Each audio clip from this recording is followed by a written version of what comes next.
아멘.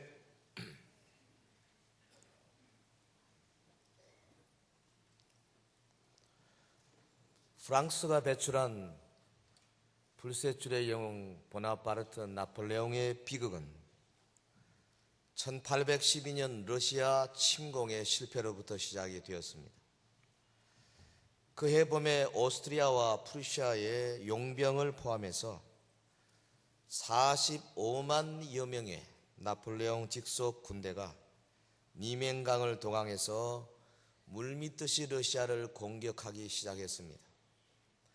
러시아 방위군 사령관 미하일 쿠투조프가 이 나폴레옹의 공격을 저 유명한 초토화 작전, Scorched Earth Policy, 이 초토화 작전으로 맞섰습니다.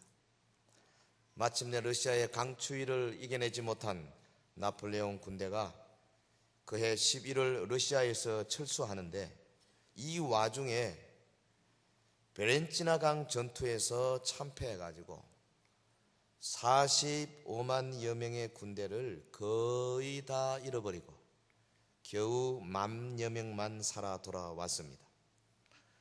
이 전투에서 러시아의 코사크 기병대의 집중 추적을 받은 나폴레옹이 그만 주변에 근위병도 없이 너무나 다급한 나머지 어느 외딴 산간마을 농부의 집으로 도망에 들어가서 그 집의 이불장 속에 숨었습니다.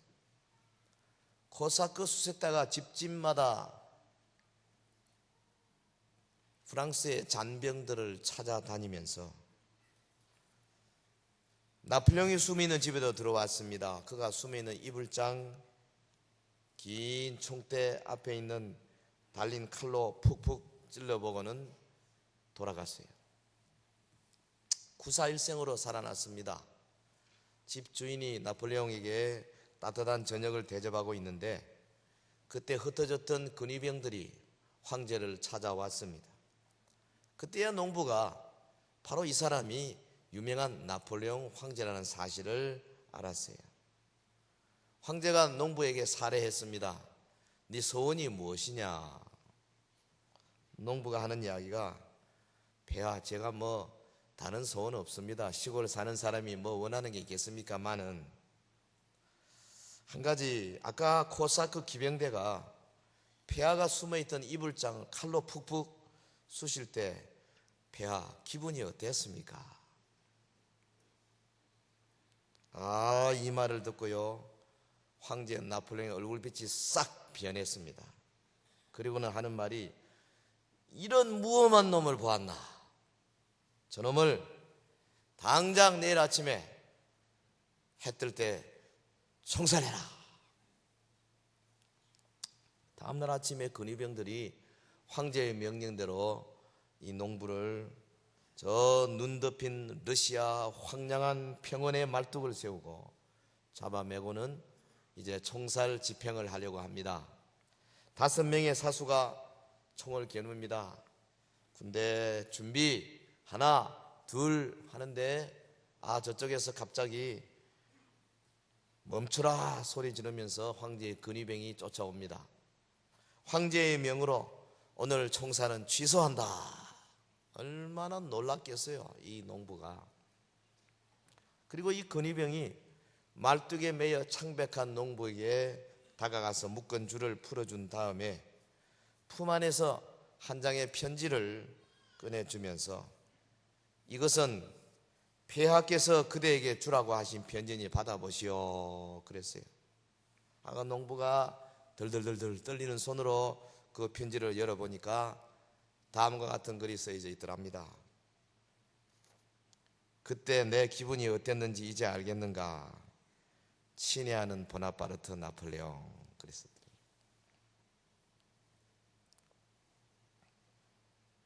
그럼 무슨 말 하는가 이렇게 보고 계시네요. 경험이 필요하다 이 말이에요. 폐하, 옷장 속에 숨어 있을 때 칼이 쑥쑥 들어오는데 기분이 어땠습니까? 아무리 설명해도 그 알 자주가 없어요. 한번 경험해 봐야 돼요. 체험해 봐야 된단 말이죠. 여러분 죽었다가 살아난 체험, 그 다음으로 사형수의 체험, 혹은 무일푼의 거지 생활 같은 이런 체험, 이거 우리 인생의 수도에도 도움이 되지만은 믿음에도 참 도움이 돼요. 그 하와이에 본부를 두고 있는 소위 YM, 우리나라에서는 예수 전도단이라 그러죠. YWAM. 거기에 그 젊은 청년들을 훈련하는 프로그램 가운데 하나가 거지 전도단입니다. 몇 년 전에 보니까 저희 딸애도 거기에 소속돼 가지고 미국서부터 한국까지 파견이 됐어요. 거지 전도단으로. 그래서 서울서부터 둘씩 훑고 내려오는데요. 돈도 안 주고 그냥 순전히 얻어먹어가면서 이 한국을, 우리말도 잘 못하는 애들이 한 바퀴 돌아오는 것을 보았어요. 거지 순례 전도를 떠난 학생들의 보고서를 읽어보면요, 지금도 사도행전적인 역사가 많이 보고되고 있습니다. 두메산골 가난한 집 아이가 죽어가고 있었는데 의사도 약도 돈도 없더랍니다. 한 학생이 예수 이름으로 기도를 합니다. 주여, 돈도 없습니다. 약도 없습니다. 이곳에는 의사도 없습니다. 주님이 직접 고쳐 주시옵소서. 기도하니까 그 자리에서 그냥 고침 받더라 이거죠. 여러분, 시간도 의지도 온통 주님께 맡기고 성령님의 인도에 전폭적으로 의지하며 한 끼 밥을 먹이는 사람에게 전도할 때에 하나님의 복음이 저들의 영혼 속에 박혀 들어가는 그런 경험들이 있어야 그 전도자의 단열에 들어갈 수가 있는 거예요. 경험이 필요합니다. 따라합시다. 기독교는 경험의 종교다. 우리의 믿음도 경험에서 우러나오는 확신이어야 합니다. 여러분, 단순히 우리가 하나님의 존재를 파악하거나 혹은 논증하는 정도에 그치는 것이 아닙니다. 단순히 그리스도의 사역을 연구하는 것을 믿음이라고 할 수 없는 겁니다. 우리의 믿음은 생명의 떡으로 오시는 그분을 믿는 일입니다. 할렐루야. 본문 51절에 나는 하늘로서 내려온 산 떡이니 사람이 이 떡을 먹으면 영생하리라. 주님이 말씀하셨어요. 나는 하늘로서 내려온 산 떡이다. I am the living bread 할 때 이 I am 헬라말로 에고 에이미, 신적인 여호와 하나님의 권위를 가지고 말할 때 에고 에이미를 썼어요. 요한복음에 7번 나오는데 여기 한 번 나오는 겁니다. 나는 하나님의 권위를 가지고 말하는데 하늘로부터 내려온 산떡이다. 먹어야 한다, 마셔야 한다. 여러분, 먹는다, 마신다, 뭘 말합니까? 확실한 경험을 나타내는 거예요.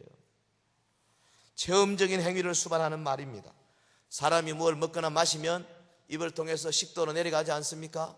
그리고는 위로 들어가서 소화액이 나오고, 그리고 뭐 여기서 섞이고 한참 주물주물하고, 그 다음에 일부는 소화 흡수되고 장으로 샘장자로 작은 장자로 내려가.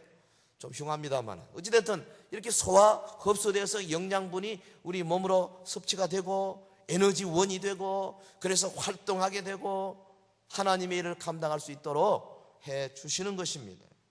나는 하늘로서 내려온 산떡이다. 우리가 주님을 산떡으로 생각하고 그분을 먹을 때에 그분의 체질이 내 체질이 되고, 그분의 형질이 내 형질이 되고, 그분의 능력이 내 능력이 되는 거예요. 할렐루야. 우리 주님 이처럼 생생한 표현으로 믿음을 가르쳐 주셨습니다. 오늘 본문의 배경을 잠시 생각해 보겠습니다.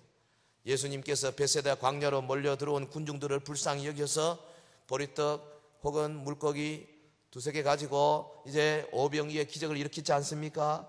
그 많은 백성들이 굶주린 배를 채웠습니다. 백성들이 깜짝 놀랐습니다. 많은 사람들이 떡의 기적을 계속 바라고 예수님이 있는 곳을 찾았습니다. 이 편에 없는 것을 보고 배를 타고 건너 가버나움까지 왔습니다.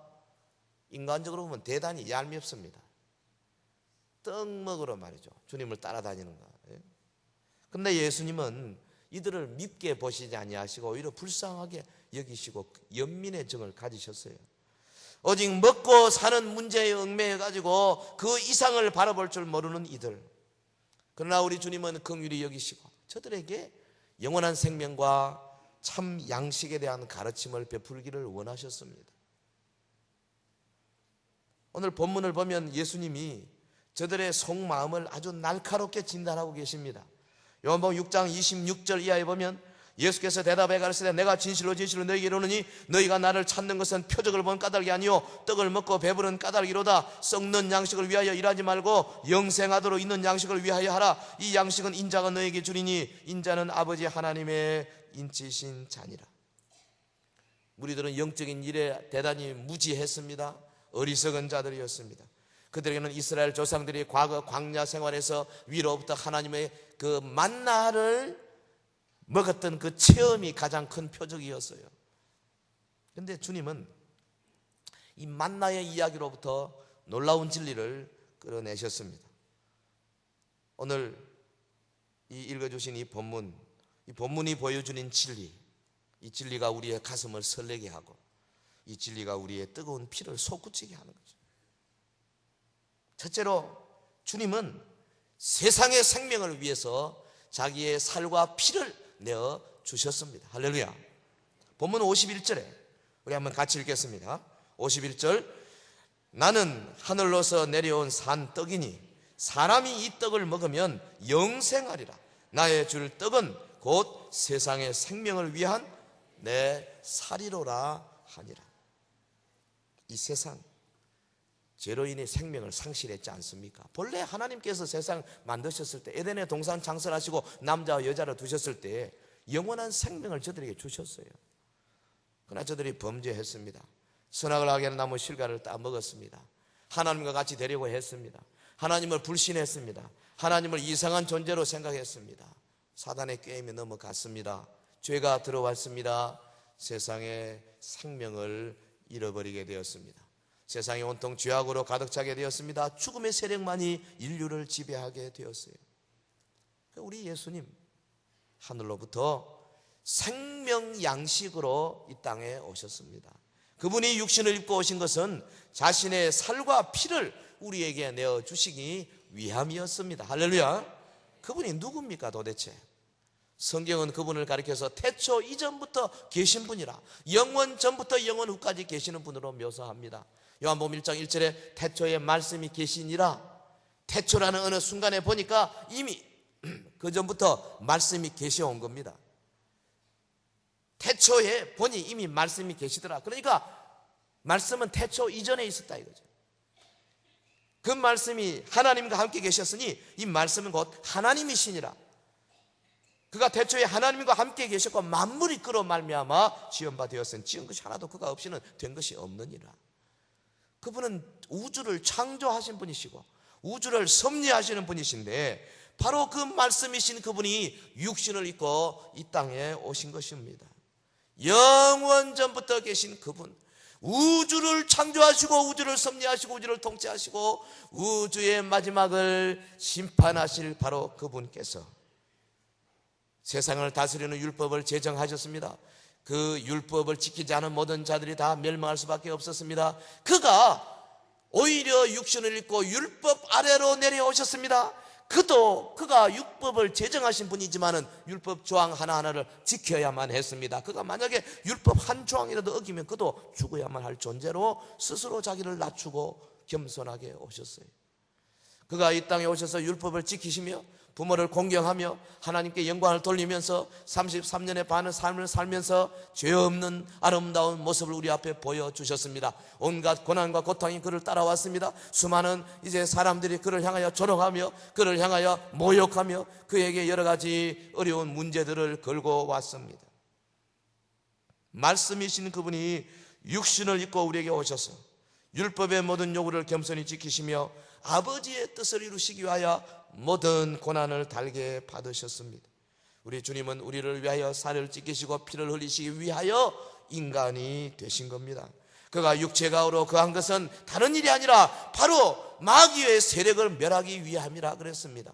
그는 스스로 자기의 살을 찢고 자기의 피를 흘려주심으로 마귀의 권세를 멸할 수 있는 길을 여셨습니다. 그는 스스로 자기의 모든 것을 총동원하여 우리 인류를 구원하고자 스스로 희생하신 분이십니다. 그래서 우리 가운데 거하심으로 그분은 우리의 영원한 임마누엘이 되신 분이십니다. 할렐루야. 주님이 우리에게 주신 이 살과 피의 의미가 과연 무엇입니까? 예수께서 자신의 살과 피를 내어주심으로 그는 우리의 죄를 위한 화목 제물이 되어 주셨습니다. 그의 희생 제물 되심은 세상을 위한 것이었습니다. 그런데 당시 유대인들은 이것을 알지 못했어요. 본문 52절에 보면 이러므로 유대인들이 서로 다투어 가로되 이 사람이 어찌 능히 제 살을 우리에게 주어 먹게 하겠느냐. 유대인들은 참으로 어리석었습니다. 하나님의 아들 예수 그리스도 온갖 기적을 베푸시고 이적을 베푸시고 능력 있는 말씀을 주시고 저들 가운데 함께 거하시며 겸손한 모습을 보이신 바로 예수님을 직접 눈으로 보고도 믿지 못했어요. 오늘 어떤 사람이 그런 말을 합니다. 나도 2000년 전에 저 갈릴리에 다니기 전에 예수님 직접 눈으로 봤으면 내가 믿을 수 있다. 그렇지 않습니다. 그때에 예수님을 직접 눈으로 보고 예수님의 가르침을 받고 아니 나사로를 살리시는 장면을 직접 눈으로 체험하고서도 오히려 그를 죽이려고 모의하는 사람들이 대다수였습니다. 그런데 이것은 예수님 시대에만 일어난 것이 아니지요. 여러분 모세와 같은 불세출의 지도자, 세계 인류 역사상 모세와 같은 위대한 영도자가 또 어디 있겠습니까? 그런데 모세가 처음부터 끝까지 잘 나간 것 아닙니다. 여러 번 백성들로부터 원망과 불평과 시기와 질투를 받고 도전을 받고 때로는 백성들 앞에서 납득 엎드리기를 여러 번 했던 사람입니다.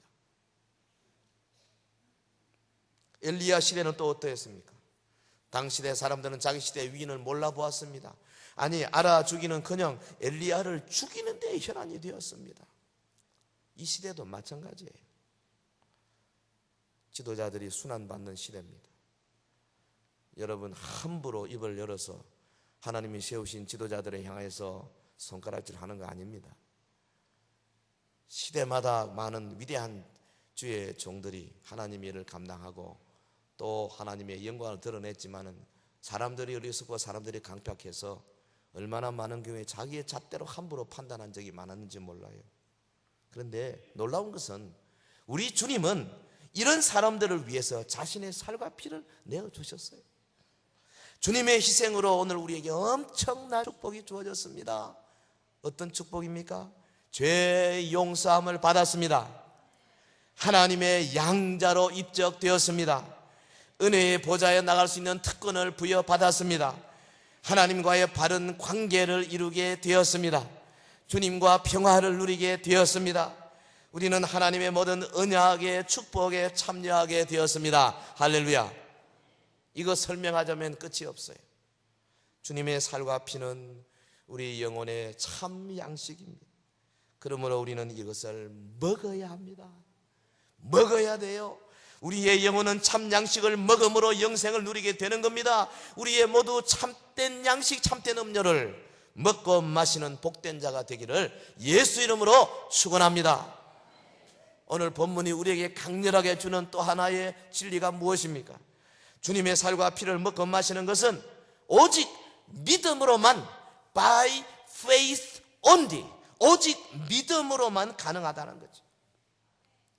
여러분 여기 먹는다, 마신다, 뭘 의미합니까?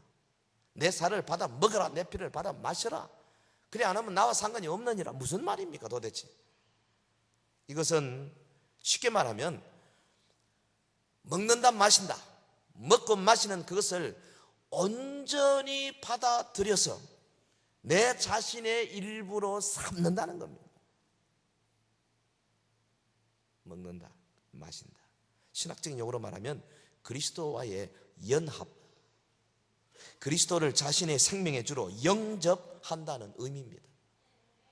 이처럼 그리스도를 영접해야만 영생을 얻을 수 있다는 사실을 우리 주님은 육체적 생명을 유지하기 위한 필수적 행위인 먹는 것과 관련시켜서 아주 실감나게 전달하고 있어요.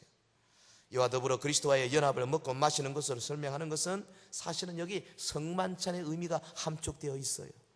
여러분 요한복음을 기록한 것은 예수님 승천하시고 난 적어도 한 50년 60년 이후 아닙니까?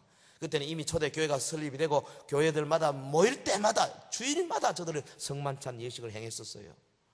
그래서 저들이 먹고 마시는 것이 너무 다반사가 되어 있었습니다.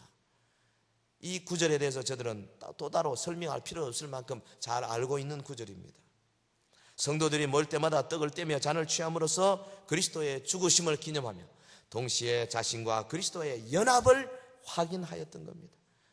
우리가 오는 주일 오후에 성찬식을 거행하면서 주님의 살과 피에 참여하게 될 것입니다. 주님의 죽으심과 부활에 참여하는 유일한 길은 믿음밖에 없어요. 믿음으로 주님의 살을 먹고 믿음으로 주님의 피를 마시는 겁니다. 믿어야 합니다. 주님의 말씀과 주님의 하신 사역을 믿어야 합니다. 내가 그 생명의 떡이라 말씀하신 주님의 말씀을 그대로 믿고 받아들여야 합니다.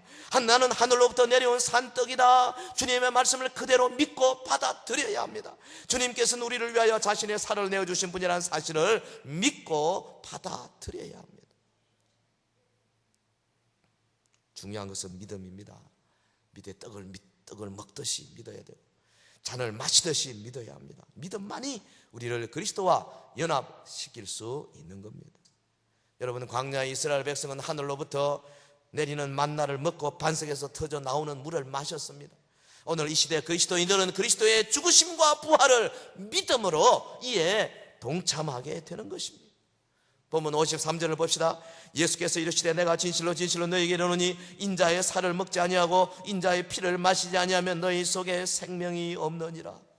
여러분, 예수님이 중요한 말을 할 때 진실로라는 단어를 쓰지 않습니까? 헬라말로 하면 여기 내가 진실로 너희에게 이르노니 아멘 레고 소이 그럽니다. 아멘 레고 소이. 주님은 아멘을 2번씩 말씀하셨습니다. 내가 정말로 중요한 일을 말하는데 인자의 살을 먹지 아니하고 인자의 피를 마시지 아니하면 너희 속에 생명이 없느니라. 여러분, 이 구절을 우리 같이 한번 해봅시다. 53절 시작. 예수께서 이르시되 내가 진실로 너희에게 이르노니 인자의 살을 먹지 아니하고 인자의 피를 마시지 아니하면 너희 속에 생명이 없느니라. 여기서 주님은 자신의 살과 피를 우리의 생명과 연계시키고 있습니다. 무슨 말입니까? 도대체 주님이 여기서 가르치고자 하는 말씀이 뭐예요? 나의 살과 피를 먹지 아니하고 마시지 아니하면 너희 속에 생명이 없느니라. 첫째로 영혼의 주림과 목마름이 있어야 한다는 말이 여기 들어있어요. 영혼이 주려야 한다. 목말라야 한다. 이 땅에서 죄로 인해서 얼마나 우리가 허물로 인해서 혹은 이 땅에 범람하는 여러 가지 악의 세력 때문에 우리의 영혼이 얼마나 고통하며 하나님의 생명의 양식을 향하여 목말라하고 또한 이 갈증을 느껴야 할 것입니까? 광야 백성들이 배고플 때나 목마를 때 하나님께 부르짖어 도움을 받았던 것이 오늘 우리도 또한 주님 앞에 부르짖어 도움을 받아야 하는 존재들이라는 사실입니다. 요한복음 7장 37절에 명절 끝날고 큰 날에 예수께서 서서 외쳐가라사대 누구든지 목마르거든 내게로 와서 마시라. 목마르거든 내게로 와서 마시라. 여러분, 영혼의 탄식이 있어야 합니다. 죄로 인해서 여러분 우는 밤들이 있어야 합니다. 내 속에 있는 더러운 정욕들을 이기지 못하여서 번민하며 고민하는 날들이 있어야 합니다. 습관들 끊어버리지 못해서 하나님 앞에 죄송하여 무릎 꿇고 기도하는 시간들이 있어야 합니다. 아니, 더욱더 적극적으로 나가서 내 생에 이대로 살 수 없다. 내 남은 인생 동안에 이렇게 무의미하게 살 수 없다. 내 자신에 대한 자기의 정체성에 대한 깊은 깨달음이 있어야 합니다. 인생이 어디에서 왔으며 무엇을 하고 있으며 어디로 가는지에 대한 놀라운 깊은 사색이 있어야 되고 깊은 목마름이 있어야 합니다. 주여, 이대로 살 수 없습니다. 하늘의 신령한 비밀이 필요합니다. 주의 능력이 필요합니다. 권능이 여호와께 속했으니 하늘의 권능으로 나를 채워 주시옵소서. 여러분, 기다림이 있어야 되고 부르짖음이 있어야 되고 목마름이 있어야 되는 거예요. 수많은 사람들이 하루 종일 일하고 저녁에 그저 TV나 한두 시간 보고 그 다음에 피곤해서 잡니다. 아침에 일어나서 세수하고 또 밥 먹고 화장하고 나가서 그저 하루 종일 이것저것 뭐 하는지도 모르고 바쁘게 돌아다니다가 저녁에 와서 또 그저 저녁 식사하고 좀 놀다가 그리고 또 잡니다. 다람쥐 채바퀴 생활 계속 합니다. 남는 것 없습니다. 하나님께 내어놓을 것 없습니다. 무슨 의미 있는 삶이 별로 없다 이 말이에요. 여러분, 지나간 30년 40년 혹은 인생을 돌아보십시오. 과연 하나님 앞에 섰을 때에 내가 내어놓을 만한 일들이 얼마나 있는지 살펴보시기를 바랍니다. 자기의 삶에 대한 목마름이 있어야 돼요. 주여, 나는 이렇게 살 수가 없습니다. 이런 대로 끝날 수가 없습니다. 뭔가 하나님의 나라를 위해서 한번 일해보고 싶습니다. 수고하고 무거운 짐진 자들아 다 내게로 내가 너희를 편히 쉬게 하리라. 우리 주님이 우주적인 초청을 하시잖아요.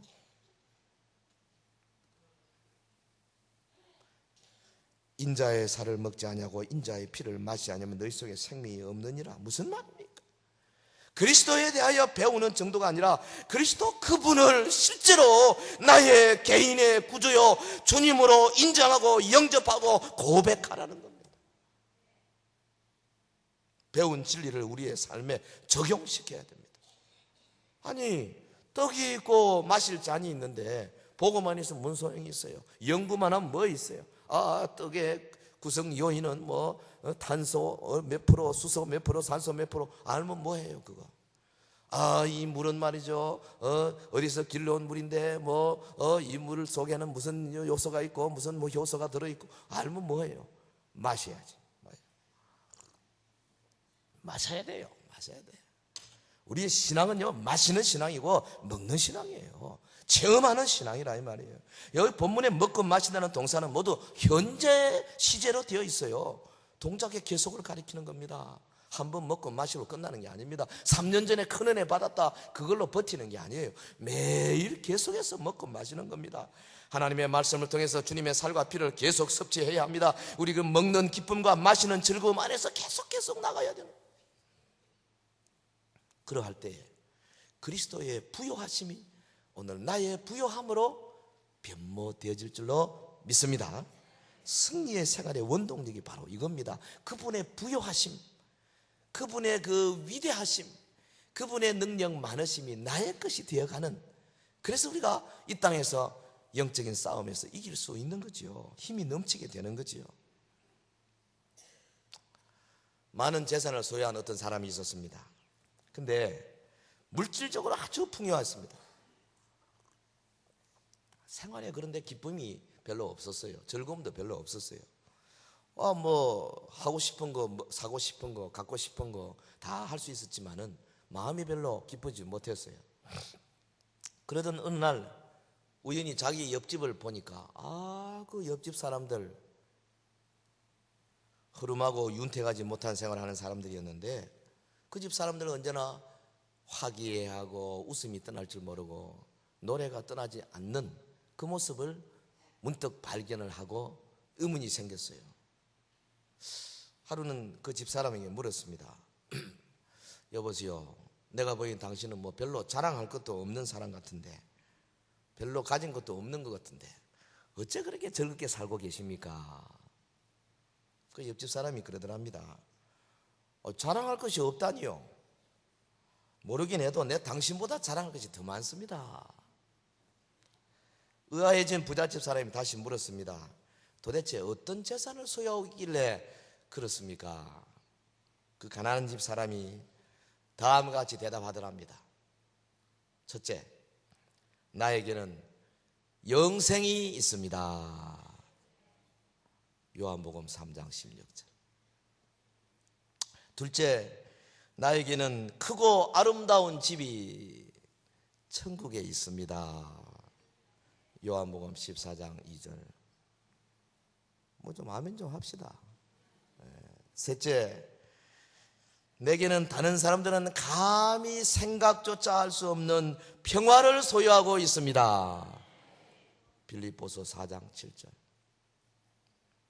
넷째, 내게는 말로 다 할 수 없는 즐거움이 있습니다. 베드로전서 1장 8절. 거기 보면요, 베드로전서 1장 8절에는 말할 수 없는 즐거움, unspeakable joy 그랬어요. 얼마나 즐거운지 그걸 어떻게 표현할 수, inexpressible, 표현할 수 없었다 이 말이에요. 여러분 그런 즐거움이 있나요? 너무너무 좋아가 말로 어떻게 필설로 헤아릴 수 없는 그런 즐거움. 다섯 번째, 나는 영원히 변치 아니하는 사랑을 받았습니다. 고린도전서 13장 8절 말씀. 여섯 번째, 내게는 현숙하고 신실한 아내가 있습니다. 잠언 31장 10절. 아내 있다니까 별로 거기 아멘이 없네요. 일곱 번째, 건강하고 부모에게 순종하는 자녀들이 내게 있습니다. 출애굽기 20장 12절 말씀. 여덟 번째, 진실하고 변함없는 친구들이 있습니다. 잠언 18장 24절 말씀. 여러분, 하나님의 백성들에게 이 위대한 축복들이 많아요. 이 가난한 집 사람이 계속 말합니다. 아홉 번째, 나는 캄캄한 밤중에도 찬송을 부를 수 있습니다. 시편 42편 8절의 고백입니다. 열 번째, 내게는 생명의 면류관이 있습니다. 야고보 1장 12절의 말씀. 11번째, 내게 필요한 모든 것을 충족하게 채워주시는 나의 구세주 예수 그리스도를 나는 모시고 삽니다. 빌립보 4장 19절 말씀. 사랑하는 성도 여러분, 여러분 그리스도의 부요하심을 얼마나 받아 누리고 살고 계세요? 요한복음 10장 10절에 보면 예수님 말씀하시기를 내가 온 것은 양으로 생명을 얻게 하고 더 풍성히 하게 하려 함이라 그랬어요. 여러분, 우리 예수 믿는 것은 겨우겨우 사는 거 아니에요. 겨우 주일 아침 9시까지 연습하러 나와가지고 짜증내가 하면서 힘들어가며 하는 거 아니에요. 겨우 주일학교 교사 그저 맡은 거 특수 없이 그런 거 아닙니다. 여러분, 우리의 재직의 직분을 맡아가지고 하나님 앞에 봉사할 때에 겨우 하는 거 아닙니다. 옛날에 턱걸이로 우리 체육 할 때 7개가 만점인데요, 어떤 학생들은 한 3개, 4개 하고 나면 팔에 힘이 없어가지고 개구리 뒷발 차듯이 팍 하다가면서 못 올라가지고 막 인상 찡그리고 있는데 엄마가 말이죠, 하나 더 하라고 힘내라 힘내라 힘내라 해도 안 되잖아요. 그런데 어떤 친구들 평소에 엎드려 펴기도 열심히 하고 근력 운동한 친구들 보면 하나, 둘, 여기까지 아닙니다. 가슴까지 셋, 일곱, 여덟 계속 하는 거예요. 아홉, 심판관님 야 그만해라 그만해라 계속 하는 겁니다. 이 그리스도인들의 신앙생활이 이래야 되는 거예요. 얼굴에 여유가 넘쳐야 됩니다. 아멘. 여유가 넘쳐야 돼요. 줄 알아야 돼요. 남 좀 잘 되는 거예요. 막 시기 질투 이거 여유 없어 그런 겁니다. 좋다 잘해라. 니 잘 되고 나도 잘 되고 같이 잘 되자 이래야 되는 거예요. 얼마나 우리 사촌이 논사하면 뭐가 아파요? 왜 그런지 모르겠어. 논 사든 말든 나 밭 사면 되잖아요. 얼마나 우리가 정말 쪼잔한 인간들인지 몰라. 여유 있어야 됩니다. 다른 도리가 없어요. 충족하게 살기 위해서 그리스도의 그 부요하심, 은혜에 부요하고요, 은사에 부요하고 열매에 부요하고, 여러분 이 땅에 사는데 하나님의 그 부요하심을 맛본 사람들은 매사에요 적극적이고 긍정적이 될 수밖에 없는 겁니다.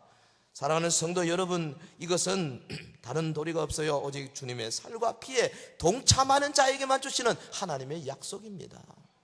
주님의 살을 먹고 피를 마시는 것은 이처럼 중요한 일입니다. 본문 53절에 예수께서 이르시되 내가 진실로 진실로 너희에게 이르노니 인자의 살을 먹지 아니하고 인자의 피를 마시지 아니하면 너희 속에 생명이 없느니라. 생명 있느냐 없느냐에 결사적으로 우리가 반드시 거쳐야 할 아주 중요한 사건입니다. 54절에 내 살을 먹고 내 피를 마시는 자는 영생을 가지고 마지막 날에 내가 그를 다시 살리리니 그랬어요. 부활과 직결되는 문제라 그랬습니다. 주의 살과 주의 피를 먹고 마시는 것은 우리의 장래의 부활과 직결되는 문제입니다. 그러므로 우리가 우리의 믿음의 팔로 주님의 살을 주의 피를 받아 먹고 마시는 이런 체험적인 신앙을 가져야 할 것입니다. 본문 55절 내 살은 참된 양식이요 내 피는 참된 음료로다. 주님의 살은 실제적인 양식이요 진정한 양식입니다. 주님의 피는 실제적인 음료요 진정한 음료입니다. Real food, real drink라고 그랬어요. 56절의 약속 보십시오. 내 살을 먹고 내 피를 마시는 자는 내 안에 거하고 나도 그 안에 거하나니 살아계신 아버지께서 나를 보내심에 내가 아버지로 인하여 사는 것 같이 나를 먹는 그 사람도 나로 인하여 살리라. 여러분 세상에 어느 누가 이런 말을 할 수 있어요? 내 살을 받아 먹으라, 내 피를 받아 마시라. 공자가 그렇게 말할 수 있어요? 석가가 그렇게 말할 수 있어요? 혹은 맹자나 소크라테스가 그렇게 말할 수 있습니까? 도대체 누가 이런 말을 할 수가 있습니까? 주님의 살과 피를 믿음으로 먹고 마시는 자, 그리스도와 연합되는 자 아닙니까? 그리스도로 인해 살게 된다는 겁니다. 그에게는 분명한 삶의 목적과 의미가 주어지고 이 땅에서도 가장 부유한 삶이 약속되어지는 것입니다. 성도 여러분, 그러므로 우리 모두 그리스도의 십자가로 나아가십시다. 주님의 십자가로, 주님의 갈보리로 자원하여 나아가십시다. 주님의 매맞으심을 인정하십시다. 주님의 피 흘리심을 의지하십시다. 그런 실로 우리의 질고를 지고 우리의 슬픔을 당했다 그랬지 않습니까? 오늘 세상 많은 사람들은 그가 징벌을 받아서 하나님께 맞으며 고난을 당한다 생각할 수 있습니다. 그러나 오늘 우리는 믿음으로 고백해야 합니다. 주님이 찔림은 우리의 허물을 인함이고 주님께서 상하신 것은 나의 죄악을 인함이라.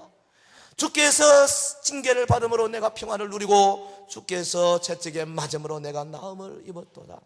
나는 주님으로 하여금 채찍에 맞게 한 자요, 나는 주님으로 하여금 양손에 양반의 대못을 받기게 한 자라. 나는 주님으로 하여금 그 머리에 면류관을 쓰게 한 자고, 나는 주님으로 하여금 그 옆구리에 창을 맞아서 피와 물을 쏟아버리게 한 바로 그 원흉되는 죄인이다. 그래서 내가 믿음으로 주님과 함께 산다는 거죠. 내가 주님 때문에 산다, 이 사실을 경험적으로 믿어야 합니다. 여러분, 어떻게 예수님을 믿어야 된다고요? 주의 살을 먹듯이 믿으라. 주의 피를 마시듯이. 여러분, 말이 그렇지 피를 마신다는 게 그게 말이 돼요? 말이 돼? 여러분, 유대인들에게 이 피를 마신다는 것은 이것은 어마어마한 사건입니다. 레위기 보세요. 짐승을 피채 먹지 말라고 얼마나 엄하게 명하고 있는데, 그런데 저들 앞에서 주님 말씀하시기를 내 피를 받아 마셔라. 피를 받아 마시듯이 경험적으로 믿으라. 확실하게 믿어라. 관념적으로 머릿속으로 믿지 말고 이 손, 이 발, 이 입, 식도, 이 총동원해서 주님을 믿어라. 주님의 십자가를 믿음으로 부여잡고 나의 죄와 허물을 토해내야 하는 겁니다. 내가 과거에 주 없이 살았던 그것들을 주님 앞 십자가 앞에다가 막 그냥 오물 쏘듯이 쏟아내야 된다. 그리고 그분이 주시는 위대한 의롭다 칭함을 받는 자들이 되어야 된다는 거죠. 십자가 이전의 것들은 모두 그리스도의 십자가를 가리키는 예표들 아닙니까? 구약의 기록은 모두 구속의 완성을 오실 주님을 묘사하고 있는 언약의 역사입니다. 우리는 이것을 한 점 의혹 없이 그대로 받아들여야 합니다. 여러분, 십자가 이후의 것들은 더욱 영광스러운 약속들입니다. 주님의 부활과 성천, 그리고 보혜사 성령께서 오셔서 교회를 세우신 것, 이 모든 것은 새 언약의 완성을 향한 구속사의 위대한 드라마입니다. 우리는 주님께서 구름 타고 천사장의 호령과 하나님의 나팔로 쫓아 우리에게 위대한 이 천국을 주시기 위하여 강림하실 그날을 한 점 의혹 없이 믿고 기다려야 할 줄로 믿습니다. 오늘 이 믿음으로 위대한 구원의 역사에 동참하시는 우리 온 성도들 되시길 주의 이름으로 축원합니다. 기도하겠습니다. 주여, 내가 주 앞에 나왔습니다. 주여, 내가 십자가 앞에 나왔습니다. 내 살을 받아 먹으라, 내 피를 받아 마셔라. 주님 하신 말씀 기억하십시다. 우리 한번 오른손 들고 이 시간에 통성으로 기도하는 시간 가지십시다. 여러분, 십자가 앞에 진실로 겸손하게 나와야 합니다. 주님 주시는 그 참된 양식, 참된 음료 먹고 마셔야 합니다. 내 피를 받아 마셔라, 내 살을 받아 먹으라. 주님 말씀하셨습니다. 이 피를 흘리시기 위하여 하나님께서 수천 년 동안에 역사의 이래로 굽이굽이 자기의 종들을 파송하시고 내가 내 아들을 보내겠다 수없는 순교자들을 양산하셨습니다. 마침내 주님 오시고 그동안 수천 년 동안 언약의 말씀 주신 대로 새 언약의 피로 우리에게 모든 구속의 역사를 이루어 주셨습니다. 내가 믿습니다. 주의 지키신 살을 내가 받아 먹고 주의 흘리신 피를 받아 마십니다. 주여, 피 속으로 들어갑니다. 주 안에 거하는 자들 되게 하옵소서. 우리 다 같이 동성으로 이 시간에 기도하겠습니다. 걸어가신 우리 하나님 아버지, 주의 은혜와 사랑을 인하여 진실로 감사와 찬송을 드립니다. 그리스도의 십자가 앞에 우리가 나와서 주님 주시는 위대한 언약의 말씀을 받습니다. 하나님 아버지, 나에게 주시는 위대한 하나님의 말씀 통하여 주 앞에 더욱더 아버지여 찬송하며 영광 돌리는 일생이 되기를 간절히 소원합니다. 주님은 우리를 위하여 친히 이제 갈보리로 자원하여 올라가셨습니다. 그리하여 그 십자가에 달리셔서 우리를 위하여 자기의 살을 찢으셨습니다. 피를 흘려 주셨습니다. 내 살을 받아 먹으라, 내 피를 받아 마셔라. 아버지, 오늘 우리의 믿음이 바로 이처럼 먹고 마시는 믿음이 되기를 원합니다. 살을 먹듯이 주를 믿는 자 되기를 원합니다. 피를 마시듯이 주를 믿는 자 되기를 원합니다. 내 삶 속에 주님의 그 놀라운 역사가 임하여서 위로부터 내리는 신령한 그리스도의 부요하심의 은총을 받아 누리는 주의 종들이 되게 하여 주시옵소서. 우리 사랑하는 주의 백성들에게 오늘도 귀한 말씀을 주셨사오니 주님 앞에 온전히 헌신하며 희생하며 주께 나와 엎드려 간구하며 복종하여 남은 생에 주를 위하여 멋진 삶을 사는 멋진 그리스도인이 다 되게 하여 주시옵소서. 거룩하신 우리 하나님 아버지, 수천 년 동안의 언약의 말씀 주신 것처럼 마침내 그리스도 이 땅에 오셔서 육신으로 우리를 위하여 모든 율법을 완수하시고 자신의 살과 피를 찢고 또 찢어 흘리심으로 오늘 우리를 주님의 자녀 삼아 주시니 진실로 감사를 드립니다. 그렇습니다. 부족하고 연약한 자들입니다. 주 앞에 설 수 없는 자들이지만은 그러나 우리 주님 웬 은혜인지 웬 사랑인지 날마다 주 앞에 나와 말씀 먹으며 성장할 수 있도록 하시니 감사합니다. 몸된 교회를 세워주시니 감사합니다. 수많은 직분들 주시니 감사합니다. 저들이 다 그리스도의 피로 한 가족 한 형제 자매 되게 하셨으니 진실로 감사를 드립니다.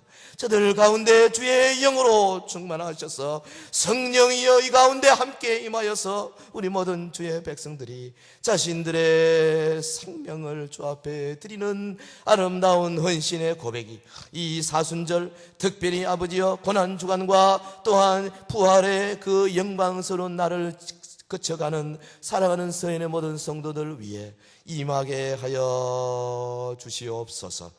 예수님 이름으로 기도하옵나이다. 아멘.